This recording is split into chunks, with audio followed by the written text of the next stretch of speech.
श्री राजन नाईक. अध्यक्ष महोदय, आपण बोलण्याची संधी दिली. वसई विरार महापालिका हद्दीतील सामान्य विद्यार्थ्यांच्या हितासाठी मी आपले लक्ष वेधत आहे. या परिसरामध्ये एकूण 192 शाळा असून 117 शाळा हा महापालिकेच्या हद्दीत येतात. त्यापैकी 90 शाळेचे स्ट्रक्चर ऑडिट केले असून 13 शाळा त्यापैकी अति धोकादायक अशा स्थितीमध्ये आहेत. त्यामुळे ह्या शाळा आजही जिल्हा परिषद ताब्यात महापालिकेच्या ताब्यात दिल्या नाहीत.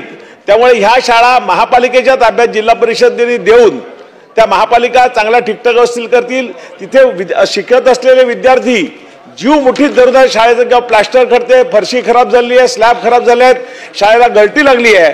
त्यामुळे ह्या शाळा जिल्हा परिषदेने महापालिकेकडे वर्ग करा. महापालिका त्यासाठी प्रयत्न करत आहे, परंतु जिल्हा परिषद अजूनही त्या शाळा महापालिकेकडे देत नाहीत.